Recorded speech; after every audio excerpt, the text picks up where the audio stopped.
What up? It's the Ringer NBA show. I'm Howard Beck. I am a senior writer at The Ringer.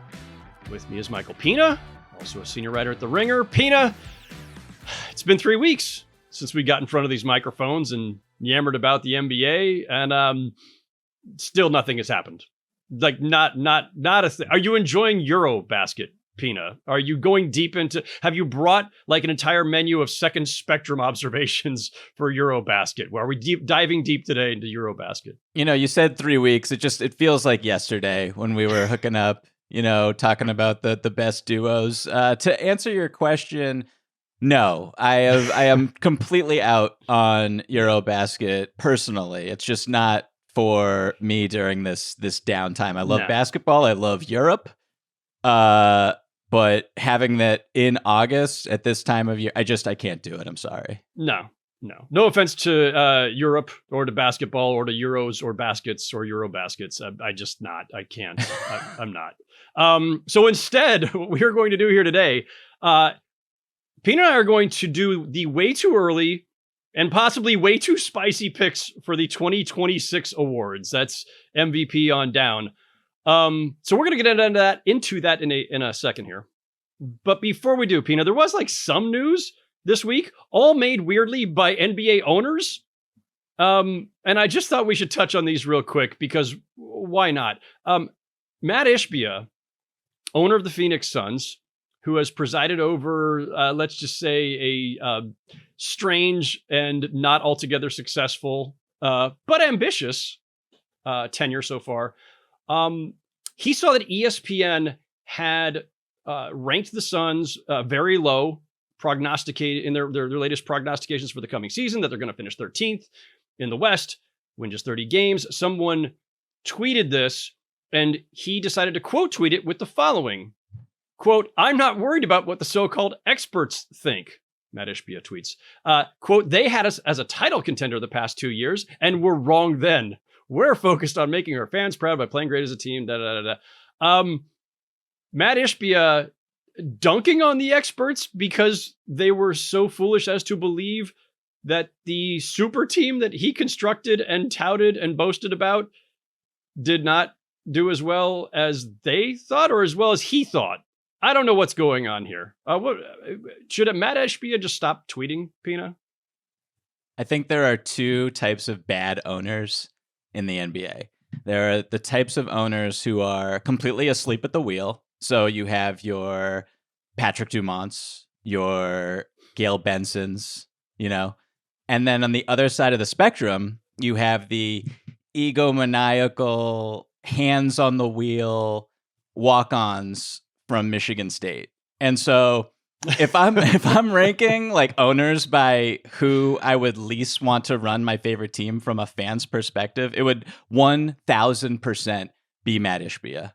And I just, the lack of self-awareness with this quote, the total just, like everyone thought you would be good and you were terrible. So what is that?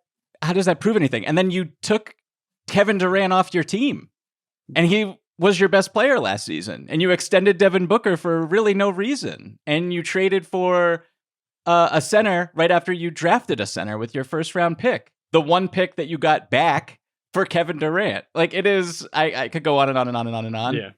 I'm glad that it feels like they're kind of semi on the right path, sort of. Yes. But I would still be extremely worried, I guess, is based on just every time he speaks. It doesn't sound good to me. If we were going to try to give Matt Ishbia credit for a couple of things, one, I did give him credit out of the gate for being aggressive and ambitious and being all in. Like, I like that. It was too all in and too much. And the Durant thing cost a lot of draft capital, but hey, it's Kevin Durant. The Beal thing was just absolutely foolish on its face. But I admired the ambition. So I want to give him credit for that. I want to give him credit in the present, the last few months, for course correcting finally and saying, we went too far. This was not the right thing. We need to get some draft capital back. We need to pull the plug on this whole thing. But even that's kind of colored by the fact, as you already noted, like, you extended Devin Booker. That might actually really hurt you a few years down the road. But at least they recognized finally that the Beal Durant Booker thing wasn't working. and it's now down to just Booker, and they're trying to rebuild around him. All right, cool. Recognize where you are. Take credit for course correcting and saying, you know what, we are taking a step back. What are you doing trying to like crap on the so-called experts? Who, by the way, I don't think anybody picked the Suns to win the championship after he did all this. Like, I think like his optimism was probably way beyond all of us out in punditry land. Not, indicated too by the fact that he's the one who said, what was it, like a year ago? If you took the other 29 owners, 26 of the 29 would change places with us in a minute, which was ludicrous on its face. I don't know. Listen, he's the gift that keeps on giving, because whether it's something he's doing with his roster or firing coaches every year or saying silly things, Matt Ishbia, thank you. You're giving us wonderful content, especially in late August when there's nothing else happening except for EuroBasket, which we're not watching.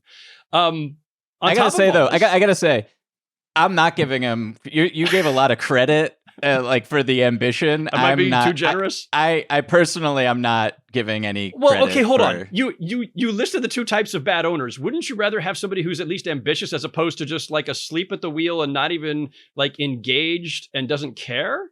He cares. He might care too much. He loves too much. Michael. He definitely cares too much. And I think one of my favorite quotes of his was just like, "We're bursting through the second apron."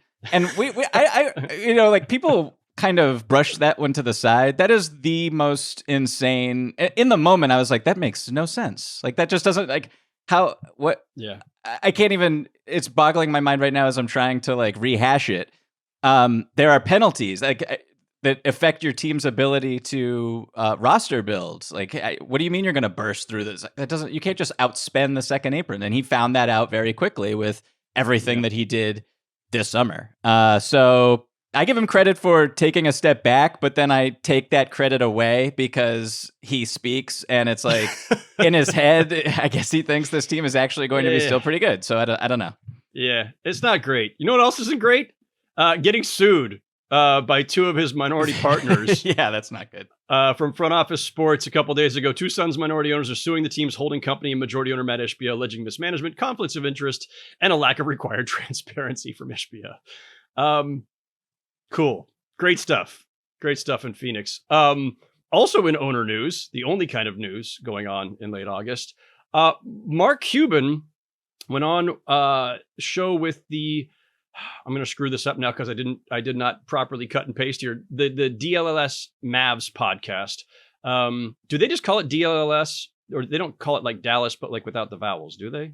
I think it's DLLS. Yeah. Okay. This is like the All City Network. Our buddy Mark Stein and a bunch of other wonderful people there had Mark Cuban on their show. And Cuban said about selling the Mavericks, and of course, this is in the context of obviously the Luka deal and everything else. Cuban says, I don't regret selling the team. I regret how I did it. Would I still sell the team? Yes, for all the same reasons I've said 100 times. Would I do it the same way? Absolutely not. I would have put it out to bid, but I didn't do so, so it doesn't matter.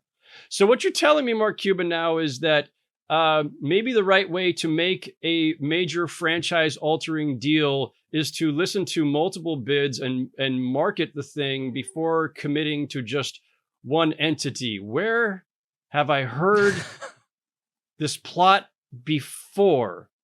Oh, right. When Nico Harrison traded Luka without talking to any other teams and got back a nice lifetime not as good of a supply haul as he should have. I was going to say a lifetime supply of Rice-A-Roni, but that's that's like a 1980s game show reference that half of our audience just tuned out on.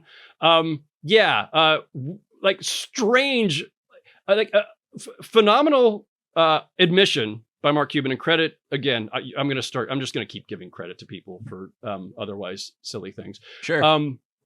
No, credit for being reflective about it and saying he regrets it, because clearly the consequences of it have been pretty dire for the franchise that Mark Cuban still owns a piece of and still loves and lives and dies with everything they do. It's obviously been pretty tough on him, but it's his fault for selling to the wrong folks. But man, the parallels between this and the Luka deal itself are just uncanny. And I don't know if there's any takeaway here other than, that's unfortunate. I think just, in listening, I didn't listen to the whole thing, but reading some of the transcript from some of the aggregation, which is never safe. But anyway, his comments about how the NBA sort of is the reason why he is no longer the governor, which is interesting from the perspective of if you look at what happened with the Boston Celtics over the summer, where Wyc Grousbeck says he's going to be the governor until 2028 when the team is sold to Bill Chisholm. And then when they make the press release, actually no, immediately Bill Chisholm is the governor. And then after that, the Celtics put out a press release where it's like Wyc and Bill Chisholm are holding hands and their wives are in the photo. And it's like, yeah, it's co everything going on right now. And that the NBA was like a technicality where there could only be one governor at a time. And I'm personally I don't understand this need to just, I guess, convince the public that you have power that doesn't exist. Like if the Celtics wanted to trade Jaylen Brown and Bill Chisholm wanted to do it and Wyc didn't, guess what? Jaylen Brown's getting traded. So there's no anything. And I think that also translates to what's going to happen with the Los Angeles Lakers. Yes. And that's another ship that has yet to sail. But, Jeannie Buss has said that she will be the governor, and we'll see. It never makes sense to me at all when the person selling the team thinks that they still have the right to make decisions about what they just sold. It just doesn't add up to me. I haven't seen any clarification yet from the league or if anybody's pursued it, and I have not lobbed them a call this week. It just was not important enough for me to do so. I assume somebody in Dallas or elsewhere would make the call to see if our friend Mike Bass or anybody wants to make a statement about to push back on Cuban. But Cuban is saying the league has basically tried to indicate that this was all about Cuban's deal with the Adelson family. Like this, Adam Silver said that at a press conference. Yes. And Cuban is saying absolutely positively, I've got the paperwork to show it. We had a deal. The NBA made us take it out. And I think a lot of this maybe just goes back to Glenn Taylor and the Alex Rodriguez, Mark Lowry deal, where it was this gradual handoff. And we saw how messy that got. And that just finally got resolved within the last couple of months. And so now, we've got Wyc Grousbeck wants to hold on. The NBA is clearly, I would just conclude the NBA is not comfortable with it, does not want to allow deals like that. And that absolutely has implications for the Lakers deal where, again, Jeannie Buss has indicated that she was going to still be the controlling entity for a couple of years. It obviously can be really messy. So as a league, maybe, it's fair to not want that. But it is interesting that Cuban has kind of been very specific about this. All right, enough owners. This has been riveting. Top of the pod, just owner talk. It's the only news we have, Pina. We got to take it where we can get it. All right. It's time for the way too early, way too spicy picks for the 2026 awards. That's MVP, Rookie of the Year, Coach of the Year, Sixth Man, Most Improved, and Defensive Player of the Year. But we wanted to look a little deeper here. We're looking beyond the obvious. We might be getting a little adventurous here, maybe a little creative, maybe too much so. So here are our rules of engagement that Pina and I have agreed on. You cannot pick anyone for these awards who won or finished second last season. We're trying to eliminate the obvious, folks. And in that same vein, rule 2 is we cannot pick anyone who is currently listed as a top 3 favorite by the odds makers. Because that's boring if we just go, Luka for MVP. Well, yeah, duh, there's an easy pick. Jokic, those are the easy, obvious ones. We wanted to dig a little deeper here. Not to get crazy. We want these all to be plausible, but they're going to be maybe on the fringes of plausible. Also, we're not doing clutch player of the year because why? It's not real. It's just not real. Yeah, it's not a thing. Notes to the aggregators, by the way, these are not like actual predictions. We're not saying these are going to happen. So just chill out and leave us alone. But if they do happen, feel free to bookmark this episode, go back, give us credit. Thank you. We'll run victory laps later. All right. So for each category, we're going to do this. We're going to pick 2 potential winners each. A spicy pick and an insanely spicy pick. And to define spicy, I had to go to the Scoville scale. Are you aware of the Scoville scale, Michael? I am just from Googling when you told me what we were doing with regards to the scale. So, yeah, I was not aware of it beforehand, no. You know how much I like to prepare Sure. and go down strange rabbit holes. So the Scoville scale measures the heat intensity of peppers. The bell pepper is a 0 on the Scoville scale. The spiciest of spicy, the one that will just set your head on fire, is the Pepper X, which is 3,180,000 Scovilles or something like that. We're not going that far. That's way too spicy for us. So here's what we're going to do. The spicy pick in each category for us is going to be the jalapeno, which is a 5,000 on the Scoville scale. And the insanely spicy pick we will call the Carolina Reaper, because I love saying Carolina Reaper. That's 2.3 million. That's like 5 times spicier than a habanero, which is the spiciest thing on the Scoville scale that I've had. A habanero will do some damage, but there's like several that are worse, more intense, including the Carolina Reaper. So there's what we got. If you have followed all that to this point, thank you. Here we go.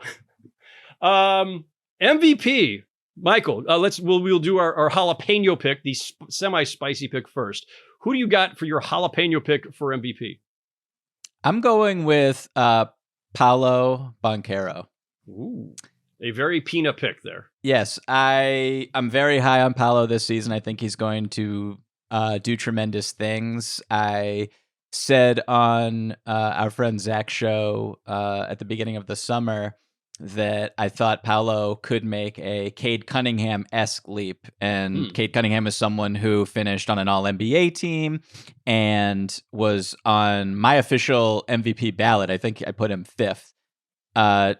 Based on, very talented, former number 1 overall pick, has never quite had the right pieces around him that accentuate his skill set. I think right now Paolo has that. I think that the Orlando Magic have expectations. They should win a ton of games. They should be a defensive juggernaut again. And so I think that as their best player, someone who's going to be their leading scorer, most likely, I foresee his efficiency going way up. He has not been a particularly efficient player in his career to this point. His on-off numbers, especially the lineups that, the nerds like to point out that when Franz Wagner is on the court and Paolo isn't, the Magic are good. When Paolo's on the court and Franz is on the bench, the Magic are bad. I think that things will even out a little bit this year based on how they've adjusted their roster, adding Desmond Bane, Tyus Jones. Yeah. And so I think that we're going to see, a lot of the weaknesses and shortcomings that you're able to kind of poke at with Paolo go away this year, and they'll be good. And so winning, good stats, efficiency, I think he'll be a candidate this year, and so he's my spicy pick. Your jalapeno. My jalapeno. I like that. I like that pick. I should have actually noted real quickly. So by our rules, the following names had to be eliminated, right? So no Shai Gilgeous-Alexander because he won last year. Right. No Jokic because he was second last year. And then the 2026 favorites, according to the odds makers, are Jokic, SGA, and Luka. So those were the guys who were off the board. You have already mentioned my jalapeno pick, and that would be Mr. Cade Cunningham. Oh, I love it. Love it. Look, he was at the fringes of this conversation last year. He got, I think he was tied for 7th in the MVP voting, which meant he got a bunch of, he got 1 4th place and 9 5th place votes. So he was somebody who got a lot of mention just down ballot. No one considered him seriously. Obviously, there were no first, second, or thirds there. But the Pistons won 44 games last season. They pushed the Knicks pretty hard in the playoffs. I think they've got a chance to crack 50 wins, or at least approach it. I think they've got a chance to be top 4 in the East. There's obviously a lot of volatility in the East this season, especially once you get past Cleveland and New York. Cade last season, 26 points, 9 assists, 6 rebounds per game. The only other guy, I hate to do the stat head thing, but the only other guy who averaged at least 26 plus points and 9 plus assists was Jokic. If you ratchet it down to 20 points and 8 assists, that group is Jokic, Harden, LeBron, Trae Young, and Cade. And he's third in that group in effective field goal percentage behind Jokic and LeBron. Like he's flirting with some pretty elite territory just in terms of sheer production. the Pistons like are going to need to be top 4, at least for me, right? Like I'm as you know, I'm a stickler about like the MVP's got to be off a reasonably contending team, a top team. So to get to top 4, like, yeah, like they're going to miss Schroeder and Beasley and Tim Hardaway Jr. potentially. How much do they get from Duncan Robinson and Karis LeVert in their place? How well do Cade and Jaden Ivey mesh with Ivey coming back from injury? Like there's some questions. I think Cade needs to get to the line more as a lead guard and as a number 1 offensive option. He ranks pretty low in free throw attempts or free throw rate among the elite scorers in the league. So he's got to do a little bit more there. But like the Pistons, he should put the Pistons in position to be top 4, and the Pistons with everything else they've got should put him in position to get into the conversation. All right, that was my jalapeno pick. Here's where things get really spicy. Your Carolina Reaper pick for MVP, Michael Pina, is. Oh man, I'm going Kevin Durant. Oh, I thought about him. He was on my list. It shouldn't be a Carolina Reaper, but it is. I mean, this guy is 37 years old. Didn't qualify for All NBA last season because he didn't play in enough games. He played 62 games, I believe. Still awesome. He was the best. I know it doesn't mean anything, but he was the best player on the Phoenix Suns last year, in my opinion, and still really efficient, still able to score average 25, 26 points a game in his sleep. And I guess the case here boils down to, not to be too reductive about it, but best player on the best team. And I think that the Houston Rockets have a chance to be first in the Western Conference this season. I think Kevin Durant will be seen narratively and probably substantively as the reason for it. The guy who got them over the hump, who's their go-to scorer in crunch time.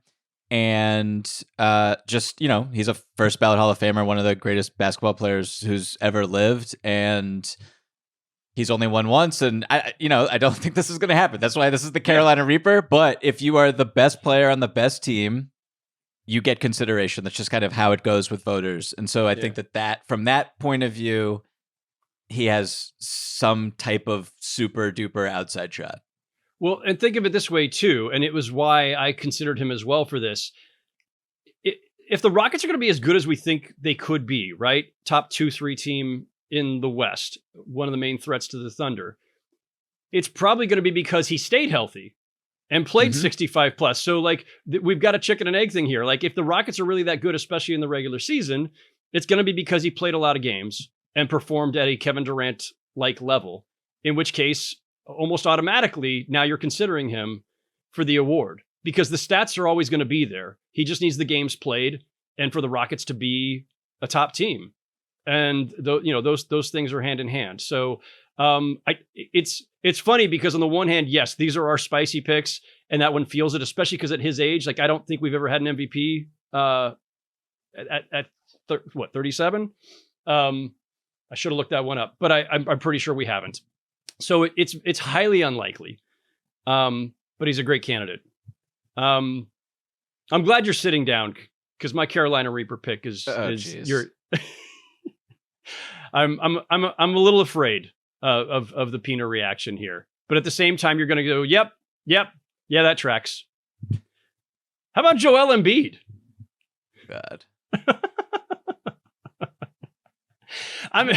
Do you know how sad it is that he's the Carolina Reaper pick? I know. As someone who actually won this award, was it 2-3 years ago? But this is why there's all we need here is the window of plausibility. And to be very serious here, I'm not doing this just for kicks. His last full season, he was in fact the MVP in 2022-23, just 2 short years ago, maybe 2 long years ago. The following season, in 39 games before getting hurt, he was averaging 34.7 points, 11 rebounds, and 5.6 assists, better than his MVP season. Joel Embiid was absolutely destroying the league in his first 39 games of the 2023-24 season. Again, not that long ago. And then last season, of course, 19 games on a bad knee. Still on a bad knee, averaged 23.8 points, 8 rebounds, 4.5 assists. Like he was still a force. Here's what I'm going to say. He did not tear his ACL. He did not rupture his Achilles. He's not had, to our knowledge, major reconstruction or replacements or whatever. He's had some tune-ups. The first one didn't go well enough, apparently, and now he's had another. I know there's some clouds around whether or not he's actually going to be ready to start the season. But here's what we know. Joel Embiid, when healthy, big fat asterisk, absolutely is a incredibly dominant player who was MVP his last full season. If we're going to go Carolina Reaper, insanely spicy pick for MVP, there's a path here. If he plays, it's the same thing as what we just said with Kevin Durant, who's like 6-7 years older. If Joel Embiid is healthy and plays the requisite number of games, 65 plus, it probably means the Sixers have had a great season then, by virtue of him having played all those games and him still being him. If he's not him, he's probably not playing the 65. So there you go. What's spicier than Carolina Reaper? Was there another pepper that you had in the chamber? There were two on the Scoville scale. Dragon's Breath. Okay. And Pepper X. Okay, I like Dragon's Breath. That's a Dragon's Breath pick right there. I mean, we said we wanted to get spicy, so I'm doing what I can. I'm also trying to keep producer Cliff, healthy, although he's just happy, but he's just giving me an SMH in the chat here. So, oh man, I guess I'm more optimistic about Cliff's team than he is. Other guys I did consider, by the way, Anthony Edwards is an obvious one. Donovan Mitchell, Jalen Brunson was another one I gave serious weight to, but it didn't feel spicy enough. Like, I think Jalen Brunson actually, like, he's not quite at like bell pepper level here, but he's like he was like too plausible for this exercise. I had Ant as well, and that is someone who I would like legitimately pick to win MVP. So that's why I didn't feel it was spicy enough. I also considered Steph Curry. Okay, but that's definitely not spicy enough. Yeah. No. Okay. Yeah. So listen, I'm trying to follow my own rules here. All right, let's move on to Coach of the Year. So the list of guys we could not pick for Coach of the Year prediction. Last year's winner, Kenny Atkinson. Last year's runner-up, JB Bickerstaff. The 2026 favorites, according to the odds makers, Jamal Mosley, Quinn Snyder, David Adelman. So those guys redacted. Who's your jalapeno pick for 2025-26? Eric Spoelstra. Ooh. Widely considered one of, if not the best coaches in the NBA, has notoriously never won this award. People do not think that the Miami Heat are going to be very good. You included, Howard, right? You're not high on the Miami Heat this season. And I think that they will be pretty good. I think that they will be a top 6 team. I like their roster quite a bit, especially after the Norm Powell trade, acquiring him for Kevin Love and Kyle Anderson, basically nothing. I don't think this is a perfect team, but I think this is one that allows Spo to inject some creativity with their versatility and their overall talent. I think that if you can get a lot out of Andrew Wiggins, he's going to be a pivotal player for them. And I think Bam will bounce back. I think Tyler Hero could have another all-star-esque season. I think there's a lot here to work with, and there's no more Jimmy Butler-related distractions. So in a down Eastern Conference, and this award is all about expectations, the fact that not a lot of people are high on them, I think they can exceed a lot of those expectations and be pretty good. And I think people will be looking to give Spoelstra credit in the form of some hardware, and this is the season to do that. So I think that's who I'm going with.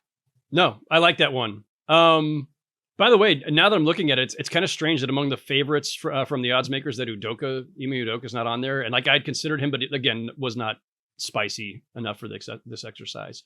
My Coach of the Year jalapeno pick, like yours, is based on the premise of Coach of the Year often goes to somebody whose team overachieved in the eyes of all of us, the pundits and the public, and another team that it's expected to have a lackluster season. I'm going with Rick Carlisle. Expectations are just rock bottom without Halliburton for the season after the Achilles. Obviously, they decided not to re-sign Miles Turner, so now you're missing 2 anchor pieces, including your best player. and your best big, not your best big, but a very important big. Their best big is Pascal Siakam, who's still there. So here's the case. The Pacers always have a knack for overachieving. They do still have an all-star in Pascal Siakam. They've got a bunch of scrappers. They've got Nembhard. They've got TJ McConnell. They've got Nesmith. Matherin's going to be plugged in. Carlisle has already said this publicly. Mathurin is going to take the starting job in Halliburton's absence. He could really blossom. We know the talent is there. He's got to find the right balance between his aggression and attacking versus keeping the ball moving and playing the Pacers style. But he could really blossom. Their over/under is 39.5.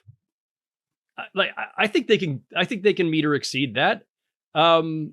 Carlisle, if they have the kind of season that I think they could have, he's going to get credit for holding them together, for developing the youth. Maybe there's even a little bit of a halo effect from their unexpected finals run, right? This is already the team that overachieved to the highest degree by making the finals. And while that should not have any bearing on this coming season, sometimes those things linger a little bit. So Carlisle is my jalapeno pick for Coach of the Year. I like that a lot. I kind of considered him. I didn't think it was spicy enough, even though I'm not super high on the Pacers, but I can actually see the Pacers definitely exceeding expectations. And if they do, I think Rick Carlisle will get a lot of credit for it because he's proven time and time again to be this adaptive basketball savant. And I think their style of play will change this year in a lot of ways without Halliburton, and they'll adapt. And so, yeah, I like that pick. I like that pick a lot. I'm very curious actually to see how their style of play holds up, right? Where it's like this is what we want to be and who we are. And it's partially because they had Halliburton, but it's partially just because this is how you make the most of everybody, right? Like make quick decisions with the ball, and like Halliburton sets the tone. And when you don't have him, are Nembhard and McConnell going to be enough of a, kind of a North Star to keep that going? But it's going to be fascinating. Your Carolina Reaper pick for Coach of the Year. Man, this was tough because I didn't know how crazy to get. And the name that I wrote down and that I was going to go with this whole time, I'm like, that's too boring. I'm pivoting already from it. And I'm going with, I can't believe I'm going to say this. I'm going with Charles Lee. Wow. With the Charlotte Hornets. Did not see that coming. I look at the Charlotte Hornets. Total mess of a roster. Makes absolutely no sense. A collection of young, talented players who, in a lot of ways, do not complement one another. And I think this roster will look different after the trade deadline, maybe significantly. The front court is unspeakably terrible. And yet, they have LaMelo Ball. Talent. They have Brandon Miller, who I think will be pretty good this year. They have Colin Sexton, who, not to step on anything, but I considered for a future award in this exercise. I like a lot of their guards. I like a lot of their ball handlers. I think that Konkanippel could have an impact right away as a rookie. And I think that Charles Lee is a good coach. And even though they aren't, I struggle to kind of even know if they want to win this year, but I think that they could actually make some noise a little bit. Maybe. I just think the East is so bad that there's going to be nights where, the Hornets are playing like the Wizards like 9 times this season or something. And they just, I don't know. And so we'll see. But this was a totally crazy pick. I'm sorry. This is not going to happen. Shout out to Charles Lee. I think he's a great coach. Just kind of want to put my flag in the sand here as someone who's down with what's happening in Charlotte, even though I don't yet know what is happening. But I like what I see. No, but I think that's within the spirit of the exercise here, right? There's a world where I don't believe in this world because I don't believe in LaMelo Ball. But there's a world where things break right. Young guys take a step forward. They make a smart trade here or there in season. You make a run at 500 when we all had you buried in the bottom 3 of the conference, Right. and suddenly you're getting coach of the year recognition, maybe down ballot, maybe not top, but like, no, that's, I think that's within the spirit of this exercise. As is my pick for the Carolina Reaper edition or category within coach of the year. Glad you're still sitting down. I swear this is not shtick. What about Nick Nurse? So listen, can I just say before you begin, when I first texted you about this whole thing as like an idea for a podcast, my example was for like, this is too far, don't do this. It was Nick Nurse for coach. Was that of in the the year. text? No, I thought about sending it and then I deleted it. So go on. So that's kind of where my head's at. But go on. I'm glad producer Cliff is now accusing me of trolling. Listen, if I'm going to say that Joel Embiid is a plausible-ish, albeit Carolina Reaper pick, a plausible-ish MVP candidate in this exercise, then it follows that Nick Nurse would be a candidate for coach of the year, because if Embiid has stayed healthy and performed at an Embiid level, the Sixers are back to where they should be, somewhere in the top echelon of the East. And as a result of that, Nick Nurse comes storming right back into coach of the year conversations because he molded these guys back into who we thought they should be. I believe he's been coach of the year before. Yes. He is an NBA champion, an NBA championship coach. Yes. There is a ton of talent here. Big fat asterisk when healthy. Tyrese Maxey, a healthy Jared McCain, who was a front runner for rookie of the year last season before he got hurt. We don't know what VJ Edgecombe will bring or how much they will use him out of the gate, but Maxey, McCain, Edgecombe, a presumably resigned Quentin Grimes, if all the restricted free agents ever, sign their qualifying offers or come to terms. I think everybody figures Grimes is going to be back there. A presumably healthy at some point Paul George and a healthy Embiid. Like I wrote this recently. We did our Zags a week or so ago on theringer.com, and my offseason Zag was hey, maybe the Sixers are going to be a top 4 team in the East. I'm just sticking with this. I swear this again. This is not a bit. I believe in this, so I might as well hit all the different categories within it. I don't think it's crazy. I do think that Nick Nurse is there were signs that there were other issues there, chemistry wise, with that team, both in the locker room and maybe to do with coaching too.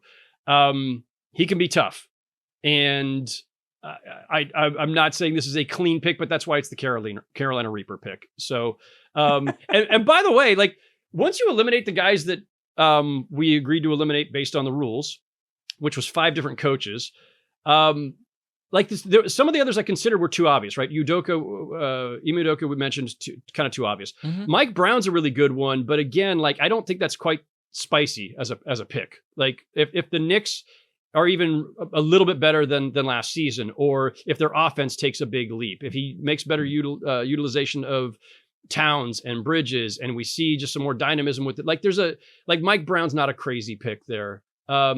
Mitch Johnson's another one I thought about in San Antonio. Isolo in Memphis. I mean, spicy-ish, but not Carolina Reaper spicy.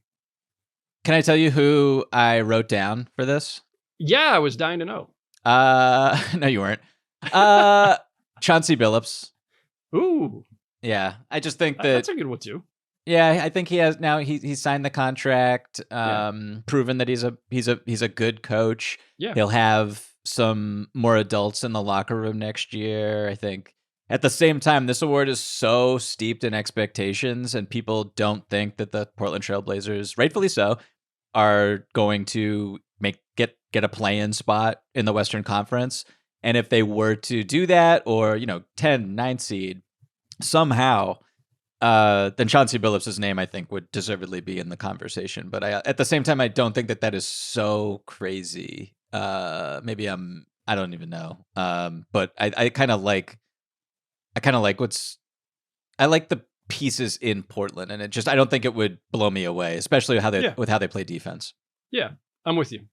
All right, moving on. Rookie of the year. So we don't have to worry about anybody from last season because you can't repeat as rookie of the year. But the ones we had to eliminate based on them being favorites for the award, according to the odds makers, Cooper Flagg, obviously, Dylan Harper, Trey Johnson. So those are the only 3 names off the board. But this created another complication, Michael Pina, because if we're not going to pick the 3 favorites, and you know that rookie of the year is nearly always somebody who was chosen in the top 10, it really narrows the options for us to make spicy picks for rookie of the year here. Like, super spicy to pick a second rounder or a late first rounder, but like that's almost like that's beyond spicy. That's just ludicrous and stupid because it doesn't happen. Speaking of which, quick trivia note. Nearly all rookies of the year in the history of this award have been top 10 picks. Since the year 2000, there have only been 2 guys who won Rookie of the Year who were chosen outside of the top 10. Can you name them? Malcolm Brogdon.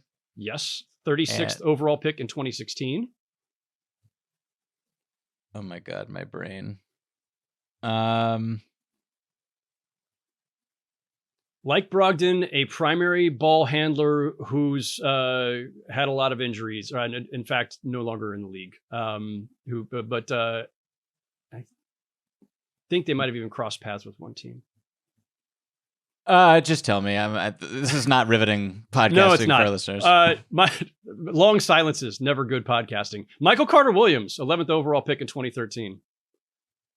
Oh my God. Okay. Yeah. That was on the okay, cool. I'm really not gonna lose sleep over that one. Yeah. Don't. You shouldn't. But I mean, the real point is that those are the only 2 guys, and one was just outside the top 10 at 11. The other one, Brogdon won because our friend Joel Embiid had his rookie season cut to 23 games or whatever. Brogdon, not won by default. He had a really good season, but he wasn't your traditional rookie of the year. So a rookie of the year outside of the top 10 is extraordinarily rare. So who you got for your jalapeno pick with all that said? Honestly, with everything you said, I felt like if you weren't picking Cooper Flagg for this, it's spicy. You know Everything what I mean? is spicy. That's fair. But we did eliminate yes, Dylan Harper and Trey Johnson also based on our rules. Also, why Dylan Harper? I know he's the second pick, but rookie, he's gonna be with De'Aaron Fox. I don't know. Whatever. Anyway, I know, weird. Derek Queen. All right, hit me. So he had wrist surgery. Got injured.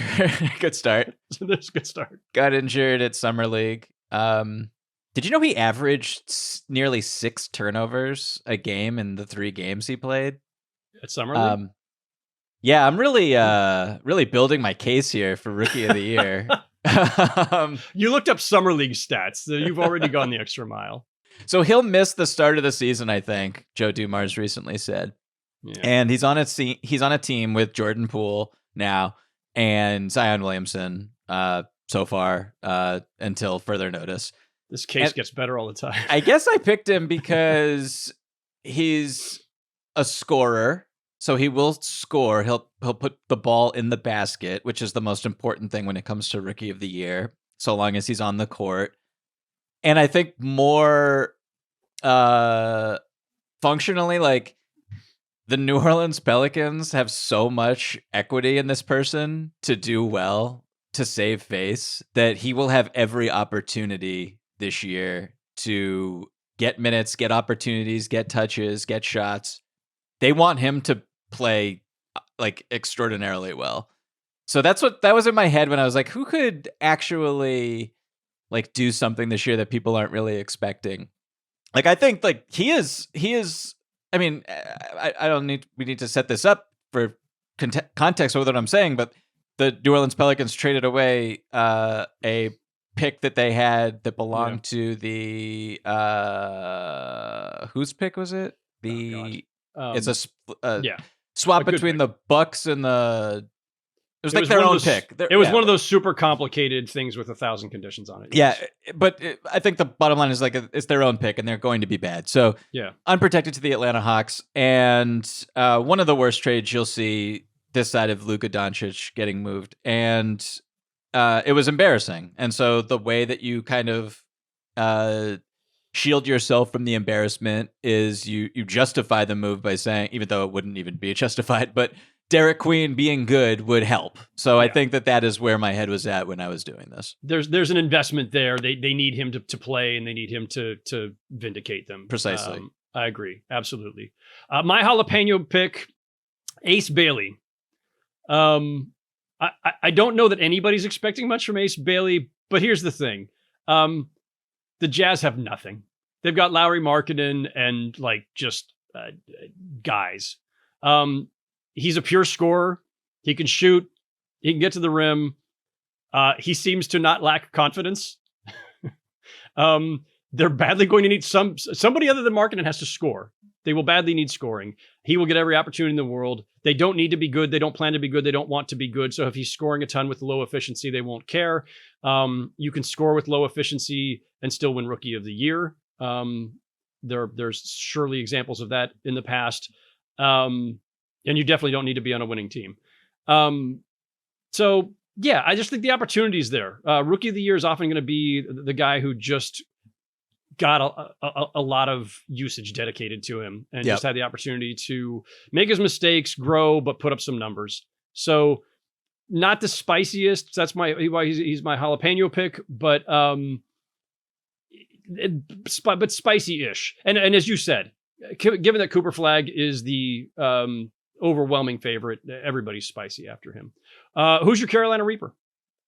I actually flipped a coin, figurative coin between my Carolina Reaper and my spicy and my jalapeno, because I just think that everything is equally spicy if you're not picking Cooper. But my pick here for Carolina Reaper is Igor Dioman, Brooklyn Nets, number 8 overall.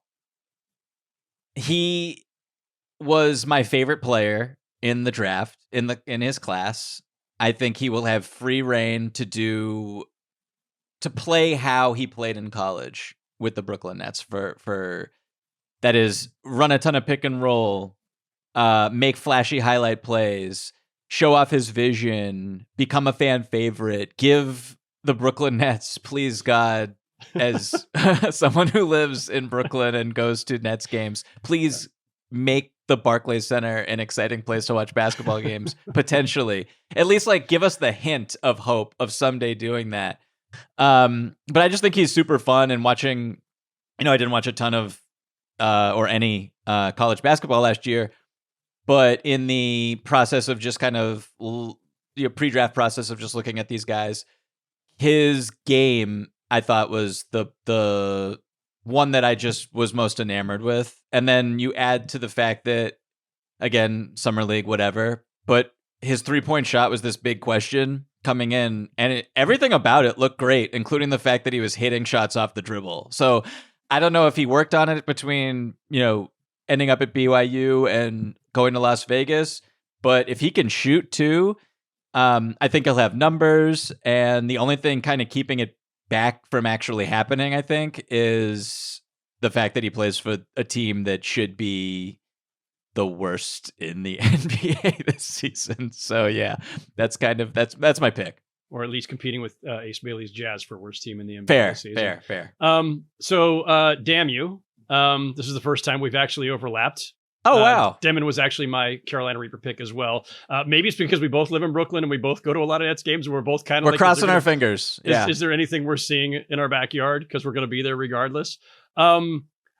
Excuse me. Our buddy J. Kyle Mann had regaled me with tales of Demon when I had him on the pod back in last November, December or something. So I've been intrigued by him. Even as late as, I think it was during the pre-draft process, or excuse me, during the run-up to the draft itself. I think Kyle was still saying he wasn't just the best passer in the draft, but the best passer to be in the draft in years. That's because I was DMing Kyle clips of Yeoman constantly being like, why is this not the number 1 pick? And he was like, please stop, lose my number. By the way, I'm glad you got the pronunciation down for this podcast, because I'm just going to butcher the shit out of it repeatedly here. listen, he probably won't score a lot, but someone's got to set up Michael Porter Jr., a presumably resigned Cam Thomas. I mean, nobody needs to set up Cam Thomas. Just give him the ball and get out of the way. Cam will do the rest himself. Nick Claxton, like they've got guys on this team who can do things with the ball, who can score, and they do need someone to facilitate. And I know that they have now accumulated a bunch of young pseudo point guards, including, say his name, Dioman. I don't see an O in there anywhere. But someone's got to keep the offense humming and get the assists. Dare I say, to be, apologies, producer Cliff, somewhat Ben Simmons like. I mean, a younger Ben Simmons when he actually played basketball and was, but Ben Simmons at his best was never a scorer. He was just super smart and intuitive with the ball in his hands and set up everybody else. Like there's a role to be played there. The Nets are going to, play him regardless, I assume. Like what else do they have? So yeah, the outline is there. He is potentially there. Anybody else you considered? I thought one of us might go Young Hansen, another name that I will screw up. But he was outside the top 10, obviously. I thought about Fears, but there just weren't a lot of like great options. But I thought about Edgecombe.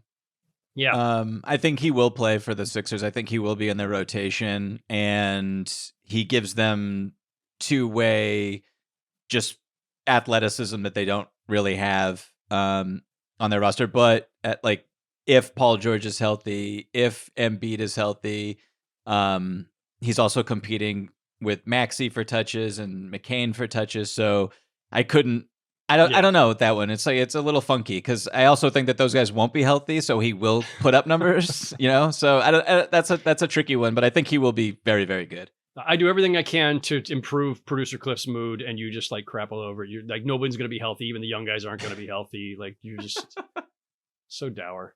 Sixth man of the year. The guys we could not pick. Current sixth man of the year title holder Peyton Pritchard. And runner-up Malik Beasley off the board. 2026 favorites were Peyton Pritchard again, weird, DeAndre Hunter, and Naz Reid. So there are the names we could not pick. Michael Pina, who is your jalapeno pick for sixth man of the year? I went with Lonzo Ball. Was on my list. Did not pick him. We just learned that I don't know if we just learned this, but I just learned that as I wake up from my 2-month hibernation, that Max Strus will miss, I think, 3 to 4 months. I think we're talking like December maybe, or January potentially. Yeah. So I don't think that Lonzo will start, but I think that Hunter, they'll probably start Hunter, I would imagine. And I just think Lonzo can give them. First of all, he impacts the game in myriad ways, and I've always wanted the sixth man of the year to be perceived as more than an off-the-bench bucket getter. Like, no disrespect to that player type, but I think that someone like Alex Caruso going to the Oklahoma City Thunder, he was my actual pick in predicting last year's award. I just think, like, if you can bring just be the Swiss Army knife offensively, but then bring so much else to the table on the other side of the ball. And I think that Lonzo is a very smart, very crafty defender. And if he can stay healthy, and I think he should in this limited role with his minutes being down and kind of pressure being off, I think he can have the same type of impact that Caruso did last year, but I think that he's also someone who will have the ball in his hands a little bit more, so you'll get the assist numbers, and I think the offense will absolutely flourish when he's on the court because he can shoot. Caruso's a very good shooter, but I think Lonzo Ball is a better shooter, and so yeah, this was my pick, and Cleveland's going to be awesome, and I think that when you win, people pay attention to you, and so this could happen. We'll see. It's possible. Unofficial rule for sixth man, it's got to be a top tier team. Like no one's winning sixth man of the year off of like the 8th seed, right? So you're automatically getting a huge boost too if you're a serious contender as the Cavs are. I like that pick. I thought about him too. I just wasn't sure like how many minutes is he actually playing, and the numbers won't be like big, right? But he could become like a plus minus darling, right? An on off darling, where it's where the advanced stats just show like how much he stabilizes and benefits the second team. I could see it. I like it. I like the pick. I, being an old school grizzled vet with grays in my waning beard, went with the bucket getter. I went Jordan Clarkson of the Knicks. Oh, wow. Howard. Hear me out. Hear me out. Look, they badly need bench scoring and bench playmaking. I know the scoring is going to be more than the playmaking in Jordan Clarkson's case, but Jalen Brunson badly needs somebody to do something with the ball so that Jalen Brunson doesn't have to do it for quite the load that he's had. And even the transition from Tibbs to Mike Brown might alleviate some of that, right? You need to have a coach who's willing to go to the bench a little bit more. It also helps that the Knicks have improved their bench. So that's not just, a knock on Tibbs. Like the Knicks improved their bench, I believe, with Clarkson and Yabusele. I think Clarkson would have been a bad fit with Tibbs based on his profile, but I think Mike Brown will give him a little bit more latitude to just do what he does best. And he can do a lot with the ball in his hands. His efficiency has been in decline the last couple of years in Utah, but I mean, I don't know how to evaluate. He's not that old. You can't evaluate properly anybody, especially a flawed player. You put a flawed player on a horrific roster, you're like, everybody's less efficient. Everybody's, and the me first tendencies just get amplified because it's like, well, we're not winning anyway. I might as well get mine. I think on a team with expectations, and boy, do they have expectations, a team with expectations and great talent around him.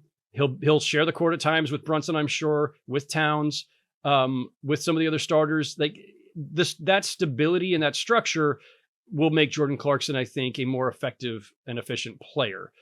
And if the Knicks are as good as we all think they're going to be, top 2 in the East, potentially number 1 team in the East, and if he's putting up usual Jordan Clarkson type numbers, 14 to 16 points, 5-6 assists maybe off the bench, maybe that's a little optimistic for him, at even decent efficiency, like he'll get a lot of notice. And especially as my jalapeno pick, I don't think that's crazy. I had this was the category that I had the most honorable mentions for, and he honestly didn't even cross my mind. Wow. I'm sorry. Let the record reflect. Michael Pina hates Jordan Clarkson. My God. I do not hate Jordan Clarkson. I'm rooting for him. I think he should have a fine season in New York, but I just don't think the numbers will be there for him because I foresee Mike Brown staggering Cat and Jalen Brunson, and I do think that there will be more ball movement than last year, but at the same time, you still have Mikal Bridges who wants to eat. You still have OG and Anunoby. So I don't know. We'll see. Yabusele would have been a fun pick, I gotta say, but sure. Yeah. All right. Give me your Carolina Reaper. Okay, so this is definitely not going to happen for a variety of reasons, but I'm going with Kristaps Porzingis with the Atlanta Hawks. And the first reason why this might not happen is he might start at center for the Atlanta Hawks. So I don't know how they're going to look. Minor glitch, yeah. There's been some speculation that it would be Onyeka Okongwu, who played fantastically down the stretch last year and who I like a lot and is a little bit more, I guess, dependable than KP is at this point in his career. I think if you have KP in a more tapered role, minutes down, that obviously helps his body, lets him play more, lets him qualify for an award like this. And just like, I think when he's on the court, the Atlanta Hawks should just be awesome. Their offense should be incredible. It should be, ranking near the top of the top, like offensive rating should be top 5 when he's on the court, frankly. Like there's really no excuse for it not to. Defensively, I think it'll be a little bit harder for him than it was in Boston maybe, but at the same time, when he's on the court and Trae Young is off the court, there's still so many really capable, awesome perimeter defenders, wing defenders who can help him out in the pick and roll, stay attached to their guy if they're going over and he's dropping, etc. So KP, just impact. I don't know if the numbers will be there, which is why I don't think that he will actually win this award. You're not going to play through him. But as someone who just makes life easier for everyone else and who should enable incredible offense when he's on the floor, should be really efficient. I'm going with my guy KP. No, I like the pick. And if the Hawks are as good as everybody thinks they might be, potentially top 4 in the East, he'll get a lot of notice, assuming he's actually coming off the bench. This was tough. 6-man is tough anyway. We're still like some of these guys, we don't even know if they're going to be 6-man. And then, like some of them are competing with their own teammates and, on the bench. So I had a bunch I considered. I finally landed on Reed Shepherd. Wow. Okay. I love it. It's the Carolina Reaper pick. It's supposed to be a reach. I love it. I'm a huge Reed Shepherd guy. Look, the Rockets badly need guard depth now. They traded Jalen Green and Dylan Brooks to get Kevin Durant. Fred VanVleet, love Fred VanVleet. He's 31, and which is not old, but he always misses a chunk, 15, 20 games. And if those are games that Reed Shepherd starting, obviously that cuts into his overall ratio there, but he'll still come off the bench, obviously, more than he starts, assuming he gets some starts. He didn't do a lot as a rookie, but third overall pick in 2024. Picked that high for his shooting and playmaking abilities.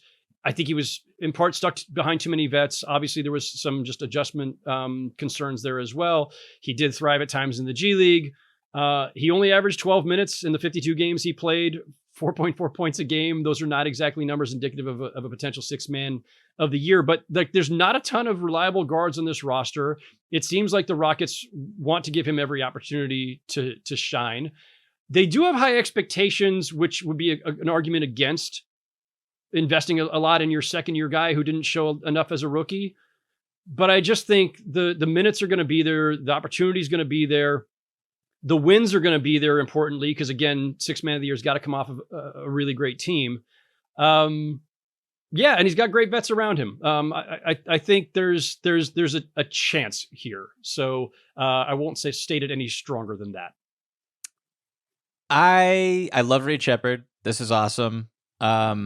We did a thing during Summer League. I forget what the task was, but I wrote about Reed Shepherd because I'm enamored by him. I think he's one of their most important young players, and I think he's actually like a pretty good defender for his size. And I think obviously the potential of having someone who can just pull up from 30 feet whenever they want is really intriguing, and he can score inside the arc as well. So I love his game, and I think he will be in the rotation this year. And all the attention that is demanded of KD and Şengün and Amen Thompson putting pressure on the rim, I think Reed Shepherd will have a hey. I think he'll produce and put up numbers. So I like this. I like this, Howard. Also considered Karis LeVert, but I couldn't quite get myself there. My spicy for other reasons pick for a moment was going to be Jonathan Kuminga. Wow. On what team? That's the thing, right? Like, is he a 6-man of the Warriors? Is he a starter in Sacramento or somewhere? Like, I don't even know. But like for a guy who is playing for a contract no matter where he is, right? He's either on a qualifying offer or he's on a 1+1 or not 1+1, but 1 year deal with team option, whatever it ends up being. He's not getting the deal he wants, so he's playing for a contract. We already know he can put up numbers.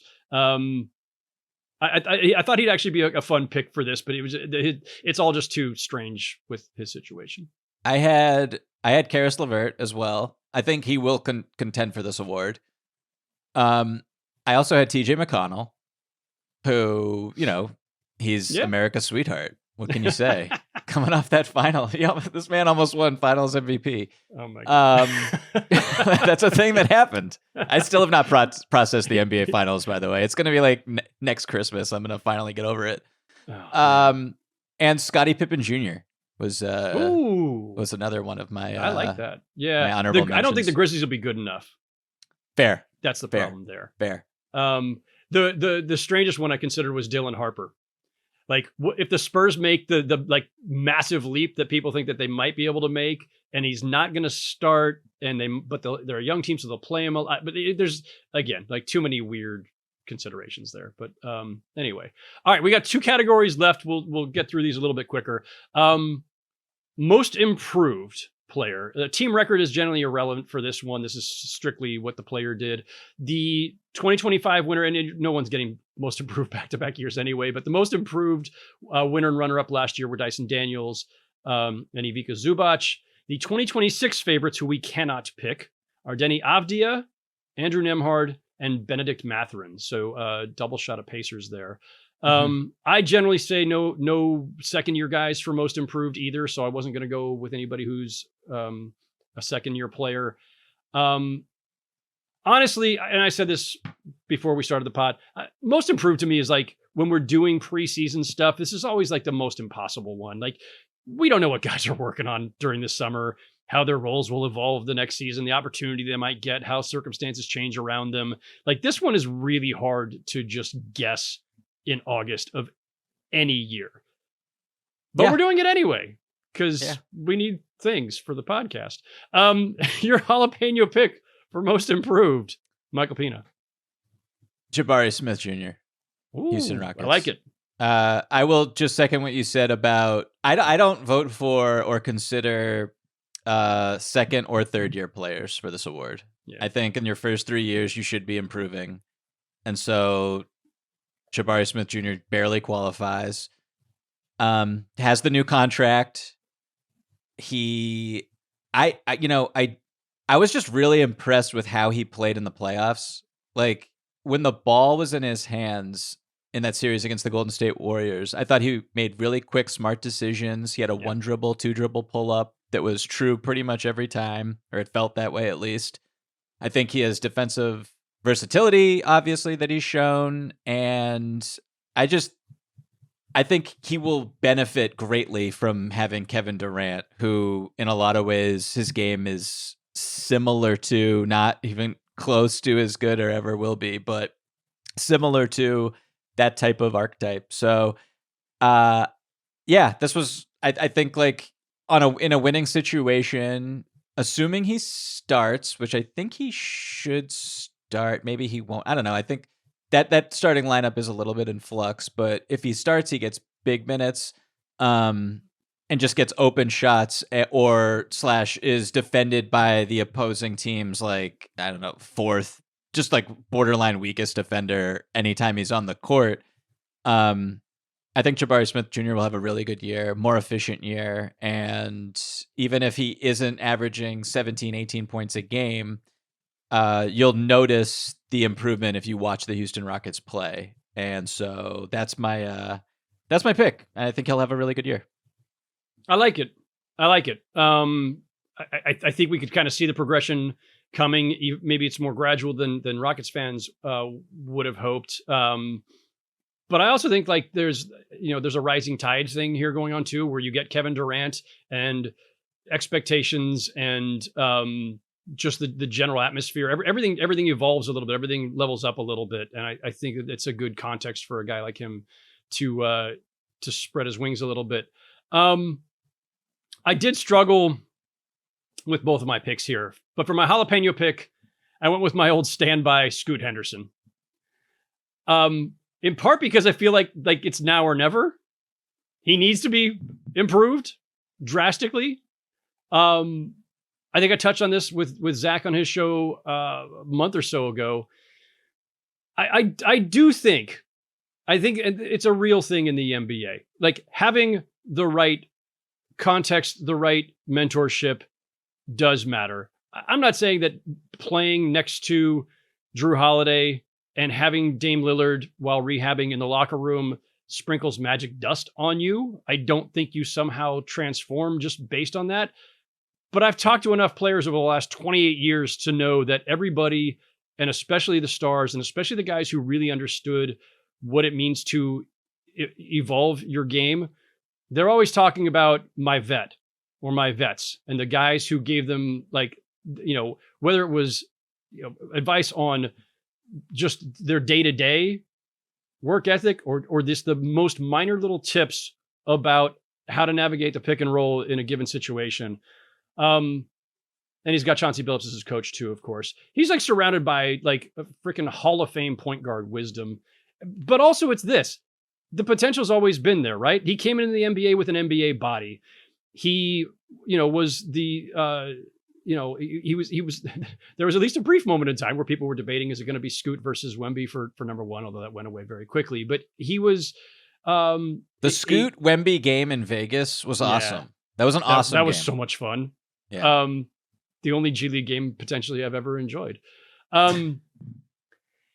Sorry, G League. That was uncalled for. Damn. That was mean. Get the strays. Yeah. Rest in peace, G League Ignite.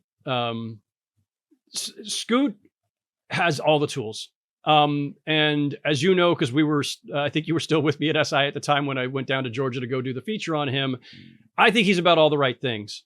He's a great kid, incredibly professional, and wants to be great. Works hard. I think has a great basketball IQ. I think it's been funky in Portland just because, they haven't picked a direction and they still sort of are trying to pick a direction, but they're getting there. He finished, I think, pretty strong last season. They finished stronger. It feels like things are moving in the right direction. You can quibble over whether Drew Holiday is the right player at the right time, but I think, we've seen this in a number of cases where just having that one championship type veteran who comes in, gives you that last bit of whatever know-how.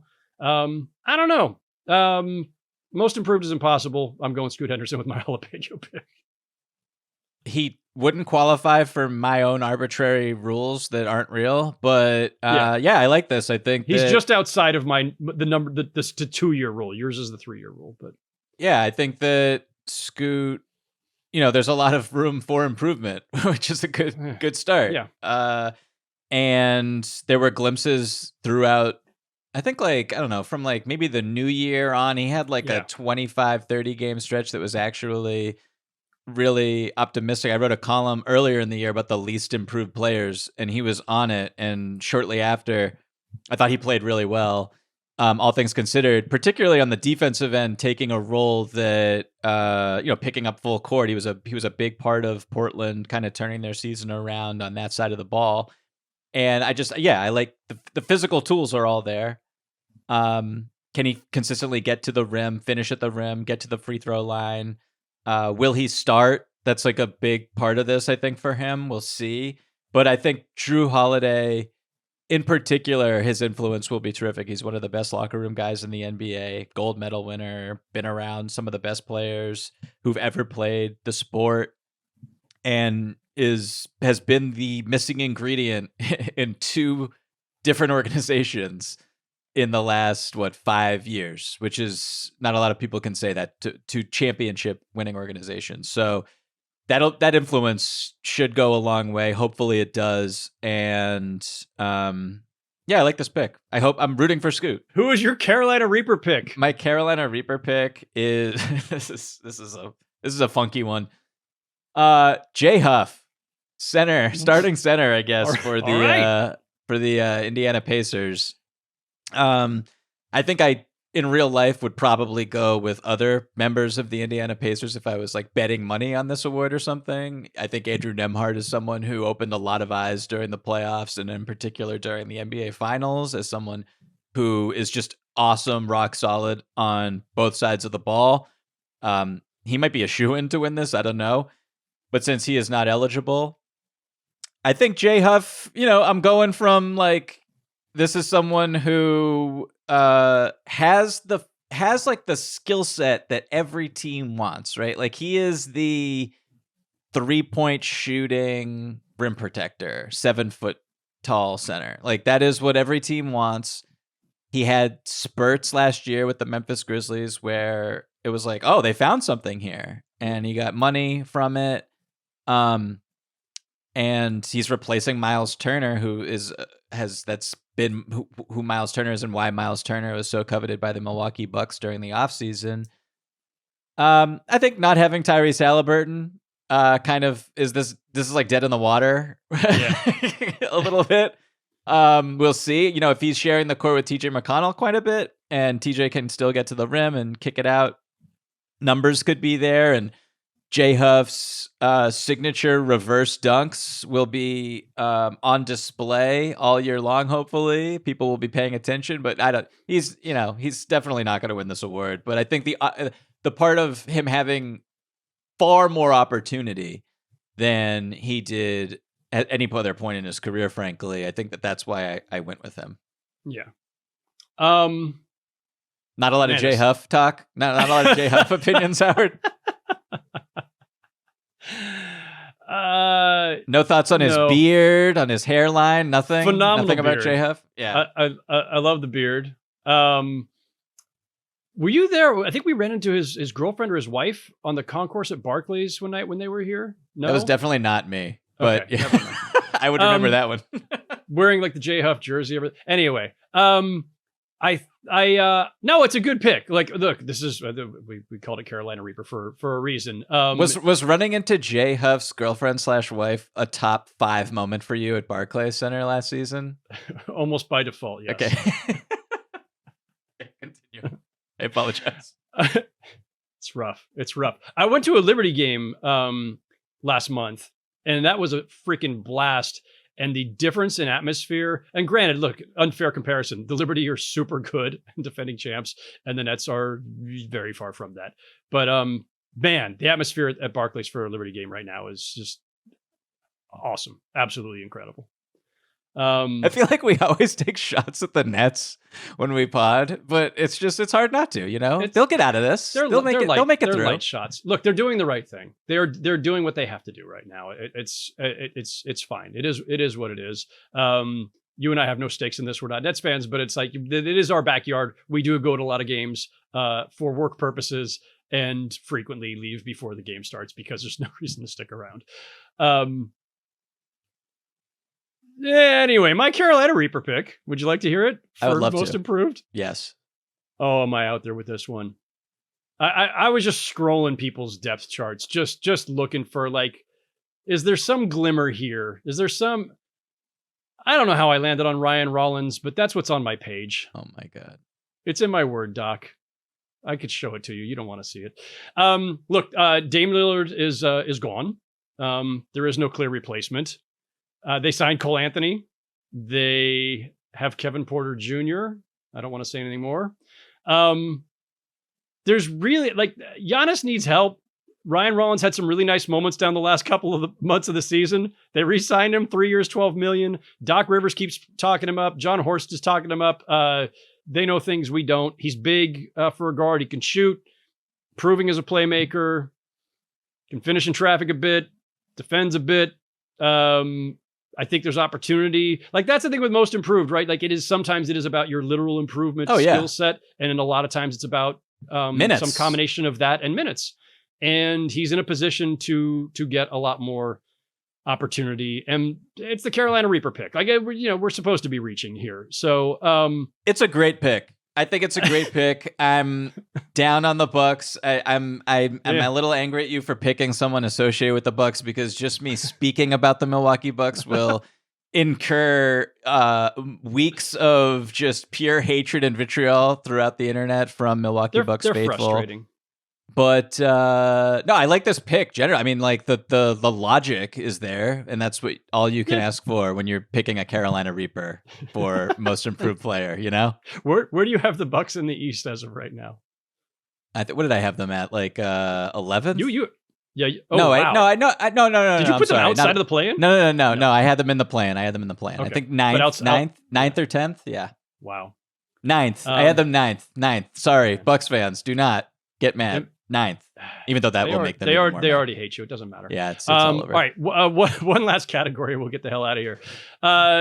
Defensive Player of the Year, another one that is, like, incredibly difficult to prognosticate in an offseason for various reasons. The winner and runner-up last year, and therefore ineligible for this exercise, were Evan Mobley and Dyson Daniels. The favorites for this coming season, and therefore ineligible for this exercise, are one Victor Wembanyama, Chet Holmgren, and Evan Mobley, who we already previously crossed out. Your jalapeno pick for Defensive Player of the Year, Michael Pina, is? This is very similar to Rookie of the Year for me. If it's not Wemby, it's spicy. Like come on. Like, what are you doing if you're not picking Wemby? But I think I'm pretty spicy here. I'm pretty. There's a lot of jalapeno seeds in this jalapeno. It's pepper. Cam Thomas, isn't it? It's. I'm going with Scotty Barnes. Oh, whoa! Yeah, it was a double. Oh, that's like a double bang. I don't think I've ever done that before. Wow, I'm impressed. I really pulled that one out. Listen, awesome defender. We'll start there. Incredibly versatile. Can guard all 5 positions. He will spend time as their best rim protector. He'll spend time guarding the other team's top scorer. He'll have a lot of defensive responsibility this year for a team that, obviously there's a lot of different reasons why they finished so well after the All-Star break. They finished second, I believe, in defensive rating. There's a lot of reasons for that. The competition was terrible, 3-point luck, all of that. But all year long, when Scotty Barnes was on the court, their defense was very good. When he's off the court, it's not as good. The advanced stats love him for obvious reasons. And I think the Toronto Raptors have a chance to be pretty good again defensively.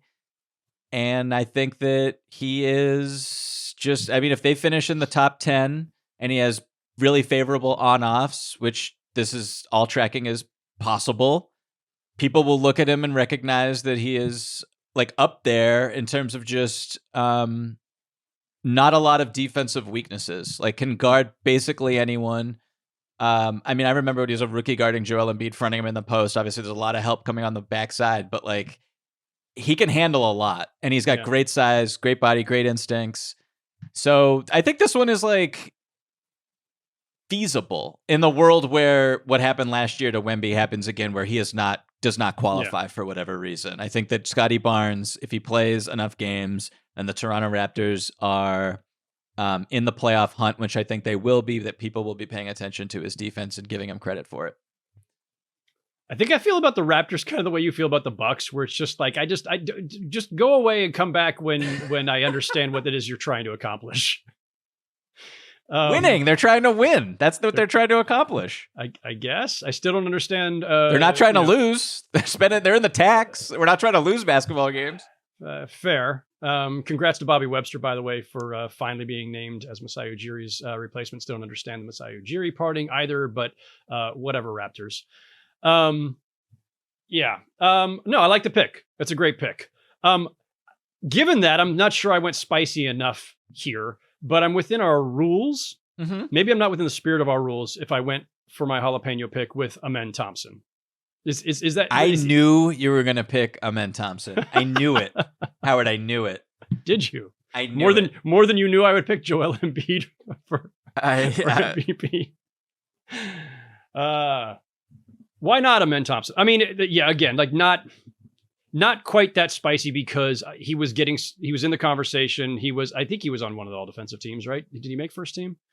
He was on an all defensive team. Yeah. Yeah.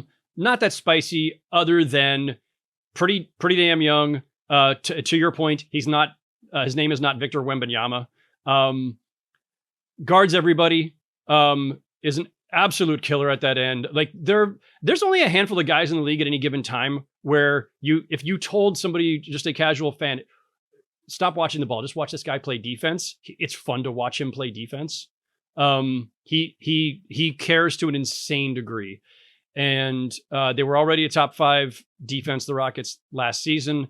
I think they only get better in that regard, even at Kevin Durant's age. I think that plugging him in to that roster, taking out Jalen Green, I think is a net benefit there. And we already know what Amen Thompson can do. I don't really need to say more there. As I said, it was probably not spicy enough, maybe too obvious, but he fits within our rules.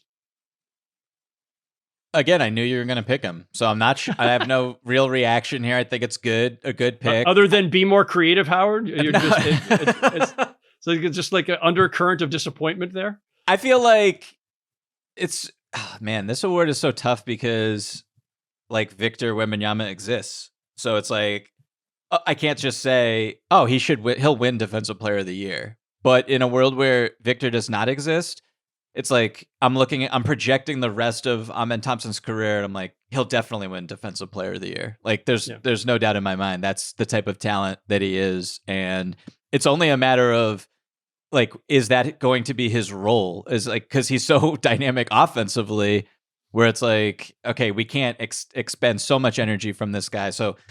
Yeah, he's just such a freak in the best possible way. I love watching him play basketball. All right, real quickly, we should do our Carolina Reaper picks. We are like at the bottom of the we're at the bottom of our list, but we're also at like the furthest reaches of reaching for very difficult awards to prognosticate. Your Carolina Reaper pick for Defensive Player of the Year is Ausar Thompson. No, you stole my pick. This was my bit for to wrap this up. I picked them both. I went Amen and then Ausar. I think Ausar is better defensively than Amen by a tick of a hair, eyelash, whatever you want to say. I think that there is a world where, primarily because what I was just talking about, where it's like his role this year on the Detroit Pistons will be defensive stopper. We'll always have him guard the other team's best player. That's not necessarily the case with Amen because of how the Houston Rockets are built and how they guard and all the switching that they do and their physicality. I think Ausar, I just like in my brain when I think about him, there's so many plays from last year where I'm just like, this guy is just the way he moves defensively, the way he's able to stay in front of people. I know that a lot of people think about the flashbulb moment is him getting crossed up by Jalen Brunson at the end of Game 6. But like if you watch that series, like Ausar Thompson is like guarding Jalen Brunson for stretches with his arms behind his back as not to pick up any fouls. Because if watching that series, Jalen Brunson was, there was some gamesmanship there for sure with him trying to get whistles. Always. And Ausar was giving it right back to him and just shuffling his feet, staying in front of him with his chest to chest. It was like, that is so hard to do with someone as crafty as Jalen Brunson. And he did a phenomenal job. And I think that Detroit, there's a chance that they win that Game 6 if JB Bickerstaff doesn't take Ausar out of the game late in the fourth quarter. So I think that there's a world where he's recognized as the best perimeter defender in the league as early as next season. I think having the blood clot issue all squared away, and I think his minutes will go up. And we already talked about his role. So that's my Carolina Reaper pick here is Ausar Thompson, who I love, and he's right up there with his brother in terms of just enjoyment aesthetically watching the game of basketball. I had the same, so I don't need to belabor any of what you just said. Agree with all of that. We were both there for certainly all the New York games in the Knicks-Pistons series, and he was just a fucking killer and absolutely impressive. Down the stretch of last season when I was kind of making the rounds with people, trying to get input, feedback for postseason awards, and he, of course, Ausar Thompson was not eligible based on games played. But someone went out of their way in these conversations, a scout who was saying, like, listen, he's exactly what you said. He's better than his brother. As awesome as Amen Thompson is, and Amen Thompson's getting all the accolades deservedly right now. But if Ausar had played the full season, we'd be talking about him as being, and Amen obviously is more developed offensively, but Ausar is the stronger one defensively at this stage of their careers. And look, not for nothing, but like the Pistons now have to adjust to having this kind of like very offensive minded return of Jaden Ivey. So the Ivey Cunningham backcourt, like you need Thompson out there getting the other team's best perimeter player at all times. There will be plenty of opportunity and plenty of proof of concept. Great pick by both of us for the Carolina Reaper segment of the Defensive Player of the Year awards. Any parting thoughts before this, as it turns out, slightly too long podcast wraps up, Michael Pina? Here it is, 90 minutes of content on August 28th with absolutely nothing happening in the world. You're welcome, people. Incredible job by us, I gotta say. We were texting before. I was like worried that this pod was only going to be like 30 minutes long. So. incredible. Like we're amazing. We deserve it all. That's all I got to say, Howard. We really do. We're going the extra mile for you, the listeners. Appreciate you all. Thank you all for tuning into the Ringer NBA show. I don't know when we'll be back, but it's probably going to be before too long. In the meantime, enjoy EuroBasket, everyone.